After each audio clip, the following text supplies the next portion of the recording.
दोस्तों, ये कहानी अफ्रीका महाद्वीप के एक किसान की कहानी है। ये उन दिनों की बात है जब अफ्रीका महाद्वीप में हीरों की कई खानों की खोज हो रही थी, जहां से बहुत ही अधिक मात्रा में हीरे प्राप्त हो रहे थे।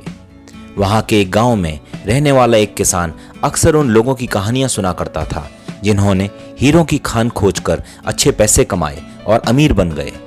वह भी हीरों की खान खोजकर अमीर बनना चाहता था।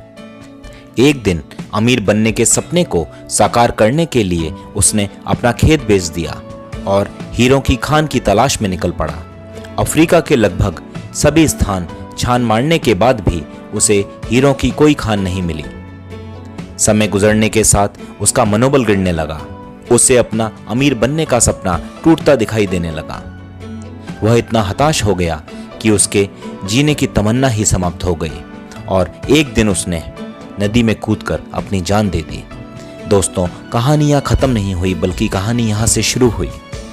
इस दौरान दूसरा किसान जिसने पहले किसान से उसका खेत खरीदा था, एक दिन उसी खेत के बीच में बहती छोटी नदी पर गया। अचानक उसे नदी के पानी में से इंद्रधनुषी प्रकाश फूटता दिखाई पड़ा। उसने ध्यान से देखा तो पाया कि नदी के किनारे एक पत्थर पर सूर्य की किरणें पड़ने से वह चमक रहा था। किसान ने झुककर वह पत्थर उठा लिया और घर ले आया। वह एक खूबसूरत पत्थर था। उसने सोचा कि यह सजावट के काम आएगा और उसने उसे घर पर ही सजा लिया। कई दिनों तक वह पत्थर उसके घर पर सजा रहा। एक दिन उसके घर उसका एक मित्र आया। उसने जब वह पत्थर देखा तो हैरान हो गया। उसने किसान से पूछा, मित्र, तुम इस पत्थर की कीमत जानते हो? किसान ने जवाब दिया, नहीं, मेरे ख्याल से यह हीरा है, शायद अब तक के खोजे गए सभी हीरों में सबसे बड़ा हीरा। मित्र बोला। किसान के लिए इस बात पर यकीन करना मुश्किल था। उसने अपने मित्र को बताया कि उसे यह पत्थर अपने खेत की नदी के किनारे मिला है।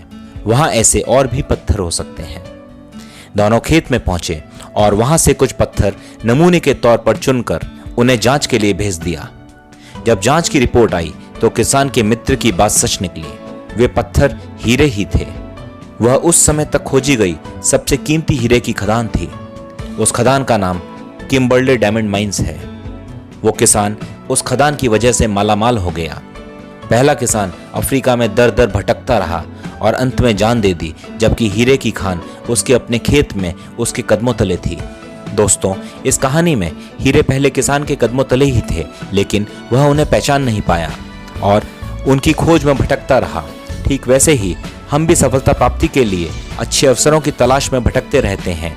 हम उन अवसरों को पहचान नहीं पाते या पहचान कर भी महत्व नहीं देते जो हमारे आसपास ही छुपे रहते हैं।